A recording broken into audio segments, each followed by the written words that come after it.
आप सभी का स्वागत है मेरे YouTube चैनल पे। आज हम लोग फिर से कंटिन्यू मॉडर्न हिस्ट्री का वीडियो डिस्कस करेंगे। और आज जो मॉडर्न हिस्ट्री में चैप्टर है, चैप्टर नंबर 44 है, कंपनी के अधीन गवर्नर जनरल, हम लोग आज से पढ़ेंगे। मॉडर्न हिस्ट्री का वीडियो पिछले 3 दिन से नहीं आ रहा था क्योंकि और सब्जेक्ट भी बनाने पड़ते हैं। जैसे मेरे चैनल पे आप इंडियन ज्योग्राफी पूरा पढ़ सकते हैं, इंडियन ज्योग्राफी का पूरा वीडियो डाला हुआ है। फिर इंडियन पॉलिटी चल रहा है, इंडियन पॉलिटी कंटिन्यू चल रहा है, उसका भी 9-10 वीडियो डाला हुआ है। और इंडियन मॉडर्न हिस्ट्री अभी चल रहा है, ये भी कंटिन्यू चलेगा। 2-3 दिन इसमें लेट हो गया था, लेकिन फिर आज से जो है कंटिन्यू चलेगा आप लोग का। तो आप लोग कंटिन्यू लूसेंट सीरीज में जुड़े रहिए, सारे सब्जेक्ट एक एक करके क्लियर हो जाएगा आपका यहाँ पे। तो यहाँ पे मेन फोकस लूसेंट का है, हम लोग लूसेंट पे मेन फोकस करते हैं और लूसेंट को ही पढ़ते हैं, तो ध्यान रखिएगा। तो आज का जो चैप्टर है कंपनी के अधीन गवर्नर जनरल, तो चलिए स्टार्ट करते हैं। देखिए, बंगाल के गवर्नर, और ये चैप्टर थोड़ा बड़ा है तो हम लोग जितना हो सके 2-3 पार्ट में इसको कंप्लीट करेंगे। तो चलिए स्टार्ट करते हैं। पहला है बंगाल के गवर्नर, रॉबर्ट क्लाइव के बारे में दिया है यहाँ पे। रॉबर्ट क्लाइव 1757 से 1760 और पुनः 1765 से लेकर 1767 ईस्वी। इसने बंगाल में द्वैध शासन की व्यवस्था की। इन्होंने क्या की, बंगाल में रॉबर्ट क्लाइव जो है बंगाल में द्वैध शासन की व्यवस्था की, जिसके तहत राजस्व वसूलने, सैनिक संरक्षण एवं विदेशी मामले कंपनी के अधीन थे, जबकि शासन चलाने की जिम्मेदारी जो थी वो नवाब के हाथों में थी। ध्यान रखिएगा कि इसने, रॉबर्ट क्लाइव ने बंगाल में द्वैध शासन की व्यवस्था की। पूछेगा क्वेश्चन कि बंगाल में द्वैध शासन की व्यवस्था किसने की थी, तो रॉबर्ट क्लाइव ने की थी बंगाल में द्वैध शासन की व्यवस्था। और इसके तहत जो है राजस्व वसूलने, सैनिक संरक्षण एवं विदेशी मामले जो है कंपनी के अधीन थे, जबकि शासन चलाने की जो जिम्मेदारी थी वो नवाब के हाथों में थी। इसने मुगल सम्राट शाह आलम द्वितीय को इलाहाबाद की संधि, याद रखिएगा, रॉबर्ट क्लाइव जो है मुगल सम्राट थे कौन, शाह आलम द्वितीय। शाह आलम द्वितीय को इलाहाबाद की संधि 1765 में, ये भी पूछता है कि इलाहाबाद की संधि कब हुआ था, तो इलाहाबाद की संधि हुआ था 1765 में। ध्यान रखिएगा, इलाहाबाद की संधि 1765 के द्वारा कंपनी के संरक्षण में ले लिया गया। होता क्या है कि 1764 में बक्सर का युद्ध होता है और 1765 में इलाहाबाद की संधि होता है।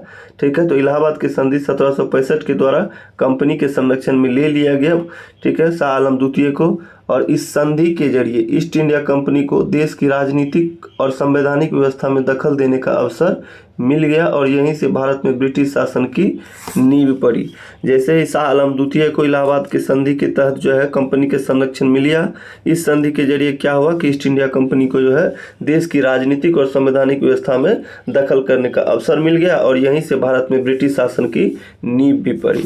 देखिए, रॉबर्ट क्लाइव जो है, रॉबर्ट क्लाइव ने बंगाल के समस्त क्षेत्र के लिए 2 उप दीवान, बंगाल के लिए मोहम्मद राजा खां को और बिहार के लिए राजा सीताव राय को नियुक्त किया था। ये भी क्वेश्चन पूछता है।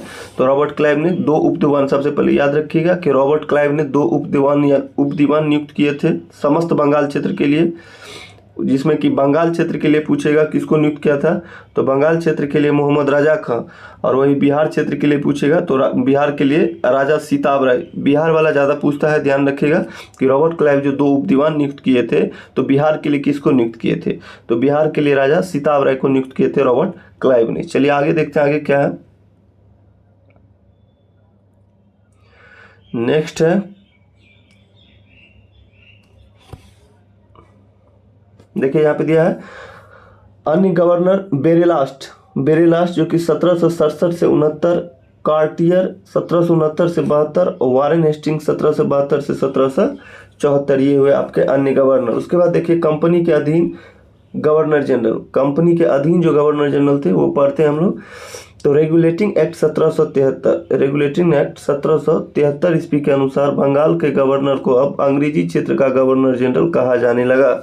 ठीक है, ध्यान रखिएगा, बंगाल के गवर्नर को अंग्रेजी क्षेत्र का गवर्नर जनरल कहा जाने लगा। कौन से एक्ट के तहत, तो रेगुलेटिंग एक्ट 1773 के तहत बंगाल के गवर्नर को अब अंग्रेजी क्षेत्र का गवर्नर जनरल कहा जाने लगा, जिसका कार्यकाल जो है वो 5 वर्षों का निर्धारित किया गया। कार्यकाल कितने वर्षों का? 5 वर्षों का निर्धारित किया गया। मद्रास एवं बम्बई के गवर्नर को इसके अधीन कर दिया गया। और इस प्रकार भारत में जो है कंपनी के अधीन प्रथम गवर्नर जनरल जो बना वो थे वॉरेन हेस्टिंग्स थे। 1774 से 1750 ईस्वी में हुआ। कौन हुआ? भारत में पूछेगा कि बताइए भारत में कंपनी के अधीन प्रथम गवर्नर जनरल कौन है, तो वो हो जाएगा आपका वॉरेन हेस्टिंग्स। ठीक है, कंपनी के अधीन प्रथम गवर्नर जनरल वॉरेन हेस्टिंग्स। चलिए आगे देखते हैं आगे क्या है। तो इस तरह से वॉरेन हेस्टिंग्स जो है यहाँ पे देख सकते हैं आप लोग, दिया हुआ है। देखिए वॉरेन हेस्टिंग्स 1750 ईस्वी में कंपनी के एक क्लर्क के रूप में कोलकाता आया था। वॉरेन हेस्टिंग्स जो है ये 1750 में कंपनी के क्लर्क के रूप में आया था। कहाँ पे? कोलकाता। और अपनी कार्यकुशलता के कारण जो है कासिम बाजार का अध्यक्ष, बंगाल का गवर्नर एवं कंपनी का गवर्नर जनरल बना। ठीक है, अब यहाँ पे दिया है वॉरेन हेस्टिंग्स के बारे में, तो हम लोग अब यहाँ से डिटेल्स में पढ़ेंगे इनके बारे में। देख लीजिए यहाँ पे। चलिए स्टार्ट करते हैं। देखिए वॉरेन हेस्टिंग्स के बारे में दिया है 1774 से 1785 इनका कार्यकाल था वॉरेन हेस्टिंग्स का। तब देखिए इसमें क्या दिया है कि इसने राजकीय कोषागार को मुर्शिदाबाद से हटाकर कोलकाता लाया। वॉरेन हेस्टिंग्स जो है राजकीय कोषागार था जिनको कि मुर्शिदाबाद से हटाकर कोलकाता लाया। पूछेगा कि राजकीय कोषागार को मुर्शिदाबाद से कोलकाता किन्होंने लाया, तो वॉरेन हेस्टिंग्स ने लाया था। और 1772 ईस्वी में इसने प्रत्येक जिले में एक फौजदारी व दीवानी अदालतों की स्थापना की। कब? तो 1772 में। फौजदारी अदालतों सदर निजामत अदालत द्वारा निरीक्षित होती थी। फौजदारी अदालत जो थे ये सदर निजामत अदालत द्वारा निरीक्षित होती थी। नाजिम द्वारा नियुक्त दारोगा अदालत की अध्यक्षता करता था। नाजिम के द्वारा नियुक्त होता था दारोगा जो कि अदालत की अध्यक्षता करता था। दीवानी अदालत में कलेक्टर जो था वो मुख्य न्यायाधीश होता था। और दीवानी अदालत में कलेक्टर क्या होता था? कलेक्टर होता था, मुख्य न्यायाधीश होता था। और जिला फौजदारी अदालत एक भारतीय अधिकारी के अधीन होती थी।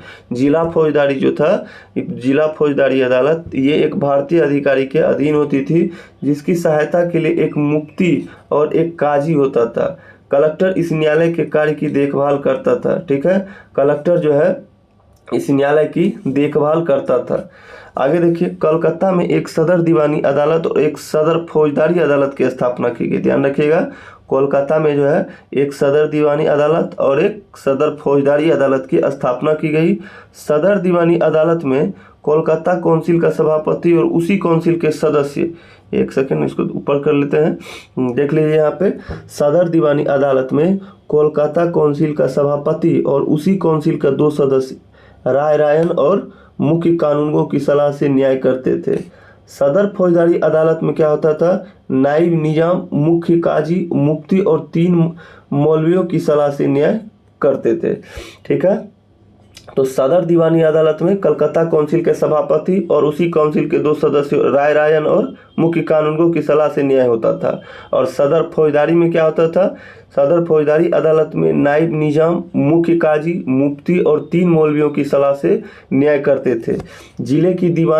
जिले की दीवानी और फौजदारी अदालतों के मुकदमे अंतिम निर्णय के लिए सदर अदालतों में भेजे जाते थे। क्या होता था कि जिले की दीवानी और फौजदारी अदालतों के जो मुकदमे का अंतिम निर्णय होता था उसके लिए सदर अदालत में भेजा जाता था। दीवानी मुकदमों में जातीय कानून अर्थात हिंदुओं के संबंध में हिंदू कानून और मुसलमान के लिए मुस्लिम कानून लागू किया जाता था, जबकि फौजदारी मुकदमों में क्या होता था? मुकदमों में मुस्लिम कानून लागू किया जाता था। फिर से देखिए कि दीवानी मुकदमा जो होता था, दीवानी मुकदमों में जातीय कानून अर्थात हिंदुओं के संबंध में हिंदू कानून और मुसलमान के लिए मुस्लिम कानून लागू किया जाता था। लेकिन फौजदारी मुकदमों में क्या होता था? फौजदारी मुकदमों में मुस्लिम कानून ही लागू किया जाता था। चलिए आगे देखते हैं आगे क्या है। 1772 में कोर्ट ऑफ हेस्टिंग्स 1772 में कोर्ट ऑफ हेस्टिंग्स ने द्वैध प्रणाली को समाप्त करने तथा कंपनी को बंगाल, बिहार और उड़ीसा प्रांत की शासन व्यवस्था का उत्तरदायित्व संभालने का आदेश दिया। ठीक है, तो 1772 में क्या होता है? कोर्ट ऑफ हेस्टिंग्स ने द्वैध प्रणाली को समाप्त करने तथा कंपनी को बंगाल, बिहार, उड़ीसा प्रांत की शासन व्यवस्था का उत्तरदायित्व संभालने का आदेश दिया। क्या होता है कि जो वहाँ पे रॉबर्ट क्लाइव के द्वारा वहाँ पे द्वैध प्रणाली प्रणाली लागू किया गया था उसको वारेन हेस्टिंग्स क्या करते हैं, समाप्त कर देते हैं। लागू किया गया था रॉबर्ट क्लाइव के द्वारा और समाप्त किया द्वैत शासन को किन्होंने, तो वारेन हेस्टिंग्स ने समाप्त किया था, ध्यान रखिएगा। और वारेन हेस्टिंग्स ने दोनों उप दीवान जिनको कि रॉबर्ट क्लाइव ने नियुक्त किया था, दो उप दीवान मोहम्मद रजा खां को बंगाल के लिए और सीताब राय को बिहार के लिए, दोनों को क्या कर दिया गया, पद से हटा दिया गया। चलिए आगे देखते हैं आगे क्या है।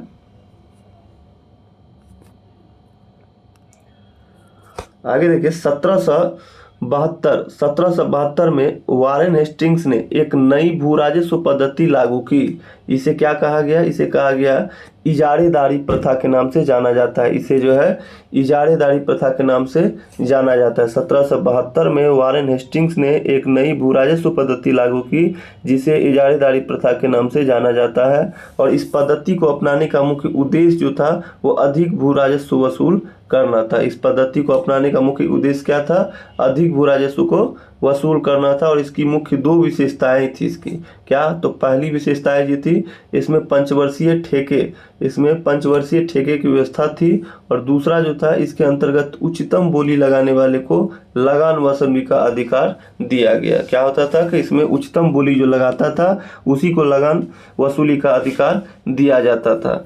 नेक्स्ट है, हेस्टिंग्स ने नवाब की देखभाल के लिए मीर जाफर की विधवा मुन्नी बेगम को उसका संरक्षण नियुक्त किया। देखिए हेस्टिंग्स ने नवाब की देखभाल के लिए जो है मीर जाफर की विधवा मुन्नी बेगम को उसका संरक्षक नियुक्त किया। 1775 में मुन्नी बेगम को हटाकर मोहम्मद रजा खां को नवाब का संरक्षण नियुक्त कर दिया। 1775 में मुन्नी बेगम को हटा दिया गया और मोहम्मद रजा खां को नवाब का संरक्षण नियुक्त किया गया। आगे देखिए 1776 में मनुस्मृति का अंग्रेजी अनुवाद, देखिए पूछता है क्वेश्चन, ध्यान रखिएगा इसको। 1776 में सबसे पहले ये ध्यान रखिए 1776 में मनुस्मृति का अंग्रेजी अनुवाद हुआ, किस नाम से, तो एक कोड ऑफ जेंटू लॉज के नाम से हुआ। और विलियम विल्किंस ने 1785 में भागवत गीता का अंग्रेजी में अनुवाद किया। तो चलिए इसको अच्छे से ध्यान से देखिए, पढ़िए। 1776 में मनुस्मृति का अंग्रेजी अनुवाद कब हुआ, 1776 में, किस नाम से हुआ, मनुस्मृति का अंग्रेजी अनुवाद पूछेगा, क्वेश्चन बनेगा कि मनुस्मृति का बताइए अंग्रेजी अनुवाद जो है वो किस नाम से हुआ, तो एक कोड ऑफ जेंटू लॉज के नाम से मनुस्मृति का अंग्रेजी में अनुवाद हुआ। फिर क्या होता है, तो विलियम विल्किंस ने 1785 में भागवत गीता का अंग्रेजी में अनुवाद किया। ये क्वेश्चन बहुत बार पूछा गया है कि भागवत गीता का अंग्रेजी में अनुवाद किन्होंने किया था, तो ये ध्यान रखिएगा विलियम विल्किंस ने, कब, तो 1785 में भागवत गीता का अंग्रेजी में अनुवाद किया।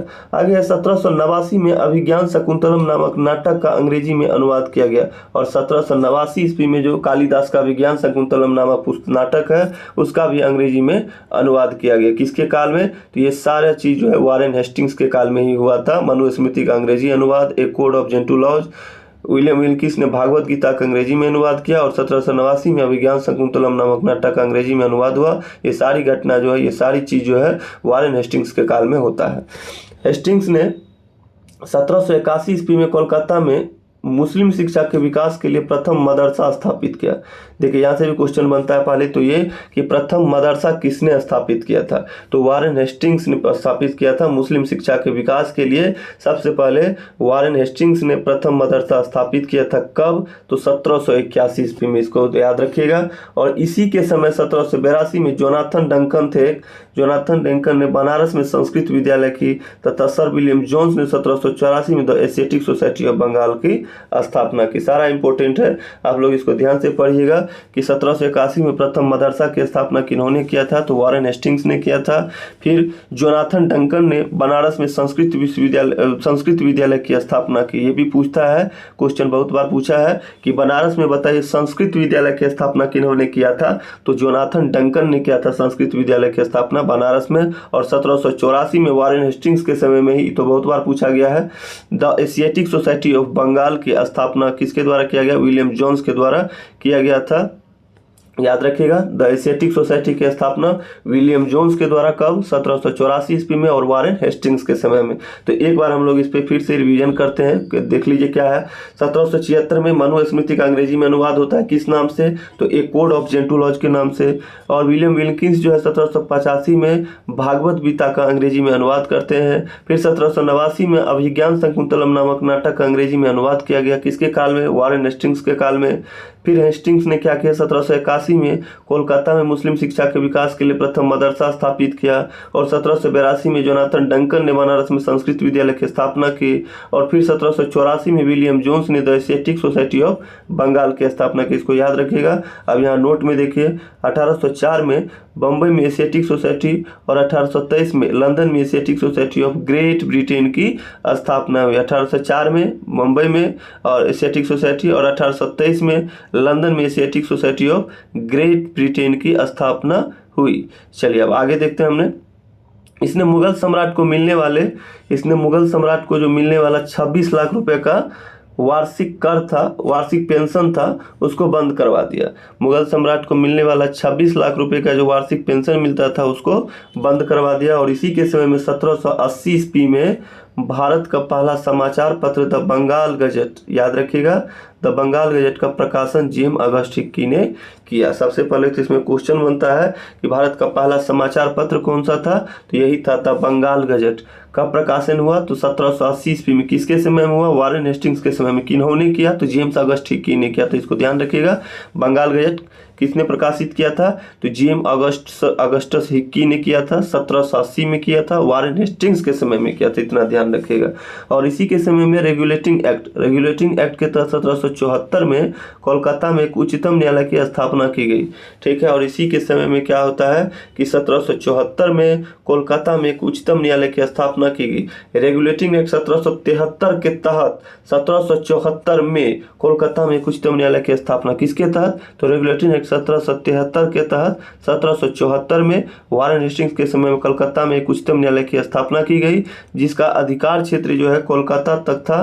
कोलकाता के बाहर का मुकदमा तभी सुना जाता था, कोलकाता के बाहर का मुकदमा तभी सुना जाता था जब दोनों पक्ष क्या हो? सहमत हो। जब दोनों पक्ष सहमत होता था तभी कोलकाता से बाहर का जो केस लिया जाता था या सुना जाता था।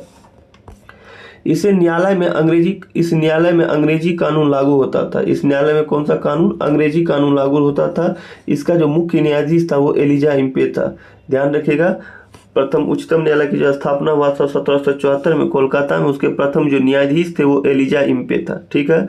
जिसे 1782 में इस्तीफा देना पड़ा था। और हेस्टिंग्स ने बंगाली ब्राह्मण नंद कुमार पर झूठा आरोप लगाकर न्यायालय से फांसी की सजा दिलवा दी थी। तो ये क्वेश्चन पूछा भी गया है कि किस पे वारेन हेस्टिंग्स ने किसके ऊपर झूठा आरोप लगाकर न्यायालय से फांसी की सजा दिलवा दी थी? तो नंद कुमार उसका नाम था, ब्राह्मण था, बंगाली ब्राह्मण था, जिनके ऊपर हेस्टिंग्स ने झूठा आरोप लगाकर न्यायालय से फांसी की सजा दिलवा दिया था। अब देखिए यहाँ पे प्रथम आंग्ल मराठा युद्ध, ये सब नोट करके चलिएगा। ये सब क्वेश्चन पूछता है, डायरेक्ट पूछता है। प्रथम आंग्ल मराठा युद्ध कब हुआ था?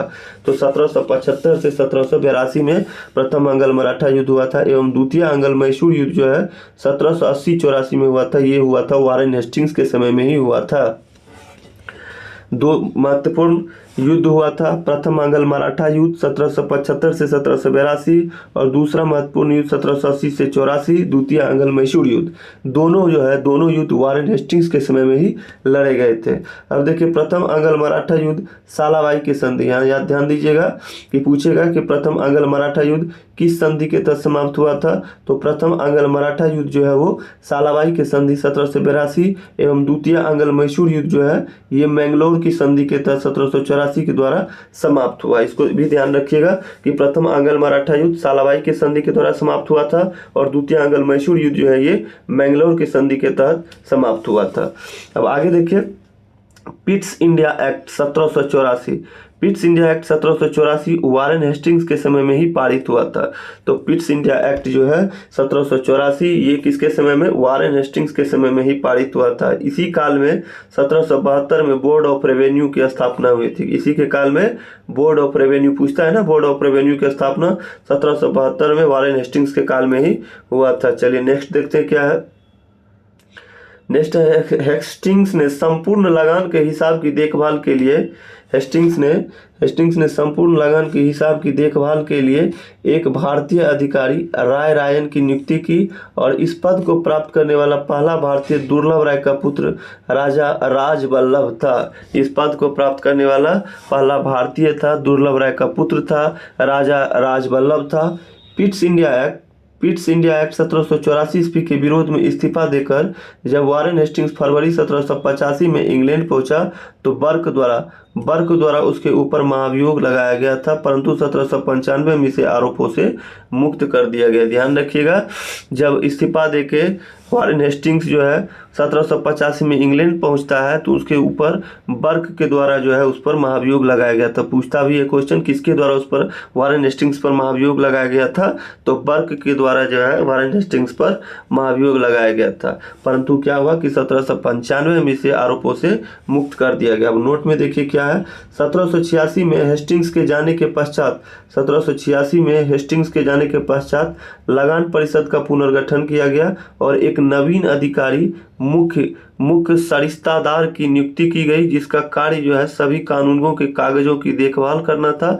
इस पद पर प्रथम नियुक्ति जो हुई थी वो जेम्स ग्रांट की हुई थी। ध्यान रखिएगा कि 1786 में हेस्टिंग्स के जाने के पश्चात लगान परिषद का क्या हुआ, पुनर्गठन किया गया और एक नवीन अधिकारी मुख्य सरिस्तादार की नियुक्ति की गई और जिसके कार्य जो है सभी कानूनों के कागजों की देखभाल करना था। और इस पद पर जो प्रथम नियुक्ति हुई वो जेम्स ग्रांट की हुई थी।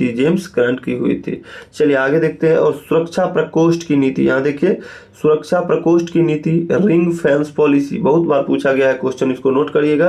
सुरक्षा प्रकोष्ठ की नीति या फिर रिंग फेंस की जो पॉलिसी जो है ये वारेन हेस्टिंग्स से संबंधित है। पूछता है क्वेश्चन कि सुरक्षा प्रकोष्ठ की नीति या फिर रिंग फेंस पॉलिसी किससे संबंधित है, तो स्पष्ट बोलिएगा कि वारेन हेस्टिंग्स से संबंधित है। तो ये आप लोग का था वारेन हेस्टिंग्स। रॉबर्ट क्लाइव को हम लोगों ने पढ़ा। अब जो हम लोग पढ़ेंगे वो पढ़ेंगे सर जॉन मैकफर्सन। इसका एक ही लाइन में है, सर जॉन मैकफर्सन का देख लीजिए यहाँ पे 1785 से 1786 1 साल का कार्यकाल था और इसे अस्थायी गवर्नर जनरल नियुक्त किया गया था। सर जॉन मैकफर्सन जो है इसे अस्थायी गवर्नर जनरल नियुक्त किया गया था। बस इतना ही है सर जॉन मैकफर्सन के बारे में। आगे हम लोग पढ़ेंगे लॉर्ड कॉर्नवालिस को अच्छे से पढ़ेंगे। तो चलिए लॉर्ड कॉर्नवालिस पे अब हम लोग डिस्कस करते हैं। देखिए यहाँ पे लॉर्ड कॉर्नवालिस है, इसका जो कार्यकाल है वो 1786 से 1793 और पुनः 1805 ईस्वी, 1786 से 1793 और 1805। अब हम लोग पढ़ेंगे लॉर्ड कॉर्नवालिस। देखिए इसके समय में जिले के समस्त अधिकार कलेक्टर के हाथों में दे दिए गए थे। क्वेश्चन बनता है कि बताइए किसके समय में, कौन से गवर्नर जनरल के समय में समस्त अधिकार जो है कलेक्टर के हाथों में दे दिए गए थे, तो लॉर्ड कॉर्नवालिस के समय में दे दिए गए थे। इसने भारतीय न्यायाधीशों से युक्त जिला फौजदारी अदालतों को समाप्त करके उसके स्थान पर 4 भ्रमण करने वाली अदालतें, जिसमें 3 बंगाल के लिए और 1 बिहार के लिए नियुक्त की। इन्होंने क्या किया कि भारतीय न्यायाधीशों से युक्त जिला फौजदारी अदालतों को समाप्त करके उसके स्थान पर जो है 4 भ्रमण करने वाली अदालतों, जिनमें से 3 बंगाल के लिए और 1 बिहार के लिए नियुक्त किए। कॉर्नवालिस ने 1793 ईस्वी में प्रसिद्ध कॉर्नवालिस कोड का निर्माण करवाया। ध्यान रखिएगा, पूछा गया क्वेश्चन है कि कॉर्नवालिस कोड का निर्माण कब करवाया गया था, तो 1793 में और कॉर्नवालिस ने करवाया था। 1793 ईस्वी में प्रसिद्ध कॉर्नवालिस कोड का निर्माण करवाया जो कि शक्तियों के पृथक्करण सिद्धांत पर आधारित था। पूछेगा कि किस सिद्धांत पर आधारित था, तो शक्तियों के पृथक्करण सिद्धांत पर आधारित था। 1793 ईस्वी में एक विनियम के द्वारा जिला कलेक्टर को उसकी नियुक्ति शक्तियों से वंचित कर दिया गया और केवल संग्राहक अभिकर्ता बना दिया गया। 1793 में क्या हुआ कि एक विनियम के द्वारा जिला कलेक्टर को उसकी न्यायिक शक्तियों में वंचित कर दिया गया और केवल संग्राहक अभिकर्ता के जो है वो बना दिया गया। नेक्स्ट पढ़ते हैं क्या है, पुलिस कर्मचारियों के वेतन में वृद्धि के साथ ग्रामीण क्षेत्रों में पुलिस अधिकार प्राप्त जमींदारों को इस अधिकार से क्या कर दिया गया, वंचित कर दिया गया। कंपनी के कर्मचारियों के व्यक्तिगत व्यापार पर प्रतिबंध लगा दिया गया और कंपनी के कर्मचारियों के जो व्यक्तिगत व्यापार था उस पर प्रतिबंध लगा दिया गया। और जिला में पुलिस थाना की स्थापना करके एक दरोगा को इसका इंचार्ज बनाया गया। ठीक है, तो जिला में जो है पुलिस थाना की स्थापना करके एक दरोगा को इसका इंचार्ज बनाया गया। भारतीयों के लिए सेना में सूबेदार, जमादार, प्रशासनिक सेवा में मुंसिफ, सदर, अमीन, डिप्टी कलेक्टर से ऊंचा पद नहीं दिया जाता था। भारतीयों के लिए जो है सेना में सूबेदार, जमादार, प्रशासनिक में मुंसिफ, सदर, अमीन या डिप्टी कलेक्टर से ऊंचा पद नहीं दिया जाता था। इन्होंने 1793 ईस्वी में अस्थाई बंदोबस्त की पद्धति लागू की। ये ध्यान रखिएगा, बहुत बार ये क्वेश्चन पूछा गया है, बीपीएससी में भी पूछा गया है, बीपीएससी असिस्टेंट में भी पूछा गया है ये क्वेश्चन कि अस्थाई बंदोबस्त की पद्धति। सबसे पहले तो पूछता है कि कौन लागू किया था, तो कॉर्नवालिस लागू किया था। कब लागू किया था, डेट पूछता है, तो 1793 में अस्थाई बंदोबस्त की पद्धति लागू की गई, जिसके तहत जमींदारों को अब भू राजस्व का लगभग 90%, किसको, तो जमींदारों को जो है अब भू राजस्व का लगभग 90% यानी कि 10/11 भाग कंपनी को तथा लगभग 10% जो है यानी कि 1/11 भाग अपने पास रखना था। आगे देखिए, आगे क्या है, अस्थाई बंदोबस्त की जो योजना है, अस्थाई बंदोबस्त की योजना जॉन शोर ने बनाई थी। ये भी पूछता है कि अस्थाई बंदोबस्त लागू तो 1793 में लॉर्ड कॉर्नवालिस ने किया था, सही बात है, लेकिन अस्थाई बंदोबस्त की योजना जो है कौन बनाई थी, तो जॉन शोर ने बनाई थी और इसे बंगाल, बिहार, उड़ीसा, बनारस, मद्रास के उत्तरी जिलों में लागू की गई। ठीक है, इसे जमींदार भू राजस्व की दर तय करने के लिए स्वतंत्र थे। इसमें क्या थे, जमींदार भू राजस्व की दर तय कर सकते थे, उसके लिए वो स्वतंत्र थे। इसमें नियत तिथि पर राजस्व का भुगतान नहीं करने पर जमींदार को उसकी जमींदारी से हटा दिया जाता था। अगर कोई नियत तिथि पर राजस्व नहीं जमा करता था, भुगतान नहीं करता था राजस्व का, तो उसकी जमींदारी से उसको हटा दिया जाता था। भू राजस्व वसूलने के लिए अन्य 2 व्यवस्थाएं थी। भू राजस्व वसूलने के लिए अन्य 2 व्यवस्थाएं क्या सब थी, तो एक थी रैयतवाड़ी और दूसरा था महालवाड़ी। ध्यान रखिएगा, भू राजस्व वसूलने के लिए 2 व्यवस्थाएं कौन सी थी, तो रैयतवाड़ी और दूसरी महालवाड़ी। चलिए आगे पढ़ते हैं हम लोग क्या है, तो देख लीजिए यहाँ पे रैयतवाड़ी और महालवाड़ी बीपीएससी में भी पूछा गया क्वेश्चन है और इस बार बिहार दरोगा 1275 में भी इससे क्वेश्चन पूछा गया, जो कि हम लोग देख लीजिए पीला कलर से हम हाईलाइट किए हुए हैं, यहाँ पे देख सकते हैं आप लोग 1275 में पूछा गया क्वेश्चन है। लुसेंट का कोई जोर नहीं है, लुसेंट अभी भी बहुत अच्छा बुक है। अब तो खैर बहुत कुछ दे दिया, लुसेंट बहुत मोटा कर दिया है, बहुत कुछ जोड़ा है, उसमें ऐड किया गया है। तो अब कोई भी क्वेश्चन 60+ किसी भी एग्जाम में 60+ क्वेश्चन तो आपको लुसेंट से देखने को हमेशा से मिल जाएगा आपको। तो अच्छे से लुसेंट को पढ़िए, मेरे साथ बने रहिए, मेरे लुसेंट सीरीज में जुड़िए ज़्यादा से ज़्यादा लोग। तो चलिए अब पढ़ते हैं हम लोग रैयतवाड़ी व्यवस्था को पढ़ते हैं।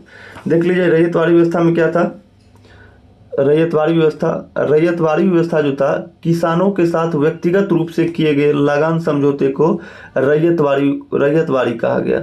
ध्यान से सुनिएगा कि रैयतवाड़ी व्यवस्था जो है किसानों के साथ व्यक्तिगत रूप से किए गए लगान समझौते को रैयतवाड़ी कहा गया है। और इस व्यवस्था के अंतर्गत ब्रिटिश भारत की 51% भूमि आई। इस व्यवस्था के अंतर्गत ब्रिटिश भारत की कितने % भूमि आई, 51% भूमि आई। और 1792 ईस्वी में रैयतवाड़ी व्यवस्था बारामहल जिले में पहली बार कर्नल रीड के द्वारा लागू की गई। ध्यान रखिएगा कि 1792 ईस्वी में रैयतवाड़ी व्यवस्था बारामहल जिले में पहली बार कर्नल रीड के द्वारा लागू किया गया था। किसके द्वारा, कर्नल रीड के द्वारा लागू किया गया था। और 1820 ईस्वी में यह व्यवस्था मद्रास में लागू कर दी गई और इसे सुचारू रूप से चलाने के लिए मुनरो को जो है मद्रास का गवर्नर नियुक्त किया गया था। ये क्वेश्चन इस बार बिहार दरोगा में 1275 एसआई का क्वेश्चन है, ये पूछा गया था। 1825 में यह व्यवस्था बम्बई में लागू कर दी गई और 1858 में यह व्यवस्था जो संपूर्ण दक्कन और अन्य क्षेत्रों में लागू कर दी गई। तो ठीक से देख लीजिए इसको फिर से।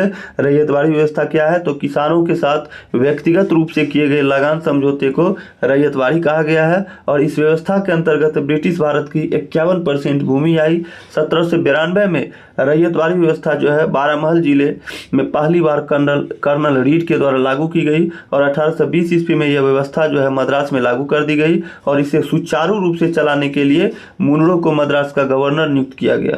और 1825 में यह व्यवस्था जो है मुंबई में लागू कर दी गई तथा 1858 में संपूर्ण दक्कन और अन्य क्षेत्रों में लागू कर दी गई। अब देखिए हम लोग पढ़ेंगे इस व्यवस्था की मुख्य विशेषताएं क्या सब थी वो जान लेते हैं। देख लीजिए यहाँ पे दिया हुआ है। तो इस व्यवस्था के मुख्य विशेषताएं निम्न थी। क्या सब थी? तो सरकार और किसान के बीच कोई भी बिचौलिया वर्ग नहीं था। दूसरा कि भूमि का स्वामित्व किसानों को दिया गया, जिसमें कि वे भूमि का विक्रय कर सकते थे एवं गिरवी रख सकते थे। तीसरा, लगान की अदायगी न होने पर भूमि जब्त की जा सकती थी। अगर आप लगान की अदायगी नहीं करिएगा तो भूमि को जब्त की जा सकती थी रैयतवाड़ी व्यवस्था में। लगान अदायगी की प्रत्येक 30 वर्ष के बाद पूर्ण समीक्षा करने की व्यवस्था की गई थी। पांचवा, राजस्व के रूप में किसानों को उपज का 1/2 भाग देना था, जो कि धन के रूप में देना होता था। ये था रैयतवाड़ी व्यवस्था। अब हम लोग पढ़ेंगे महलवाड़ी व्यवस्था। यहाँ पे देख लीजिए, महलवाड़ी व्यवस्था पढ़ते हैं। तो महलवाड़ी व्यवस्था में था कि महल शब्द, देख लीजिए, महल शब्द से तात्पर्य है जागीर अथवा गांव। महल शब्द से तात्पर्य है जागीर अथवा गांव। इस पद्धति में सरकार ने राजस्व के लिए कृषकों से सीधा संपर्क नहीं किया। इस पद्धति के में सरकार जो है राजस्व के लिए कृषकों से सीधा संपर्क नहीं किया, बल्कि गांव या जागीर के मुखिया या लंबरदार को राजस्व वसूली का आधार बनाया। 1822 ईस्वी में यह व्यवस्था प्रारंभ की गई। कब व्यवस्था? देखिए, एक बार बीपीएससी में पूछा गया क्वेश्चन था, तो कब ये आरंभ की गई थी 1822 ईस्वी में यह व्यवस्था प्रारंभ की गई थी। और यह व्यवस्था गंगा की घाटी, आधुनिक पश्चिमी उत्तर प्रदेश, मध्य भारत के कुछ भाग तथा तत्कालीन संपूर्ण पंजाब में लागू की गई। इस व्यवस्था में पहली बार लगान तय करने के लिए मानचित्रों तथा पंजियों का प्रयोग किया गया। इस व्यवस्था के जन्मदाता जो है वो हॉल्ट मैकेंजी थे। महलवाड़ी व्यवस्था के जन्मदाता कौन थे? हॉल्ट मैकेंजी थे। और 1833 ईस्वी में मार्टिन बर्ड तथा जेम्स टॉमसन के बंदोबस्त में यह अपने सबसे अच्छे रूप में सामने आए। ठीक है, तो इसके जो जन्मदाता थे वो हॉल्ट मैकेंजी थे। और 1833 में मार्टिन बर्ड और जेम्स टॉमसन ने बंदोबस्त में यह अपने सबसे अच्छे रूप में सामने आई। और प्रारंभ में इस व्यवस्था में लगान उत्पादन का 2/3 भाग था। बाद में इसे घटाकर उत्पाद का कितना कर दिया? 1/2 भाग, यानी कि 50% कर दिया गया। आगे देखिए, आगे क्या है? भू राजस्व संग्रह करने की विधियां अब हम लोग पढ़ेंगे। तो रैयतवाड़ी और महलवाड़ी आप लोग समझ गए। तो अब हम लोग आगे देखिए यहाँ पे पढ़ेंगे क्या है। एक सेकंड रुक जाइए। तो यहाँ पे भू राजस्व संग्रह करने की विधियां दिया हुआ है। देख लीजिए, यहाँ पे भू राजस्व संग्रह करने की विधियां हैं जमींदारी, रैयतवाड़ी और महलवाड़ी।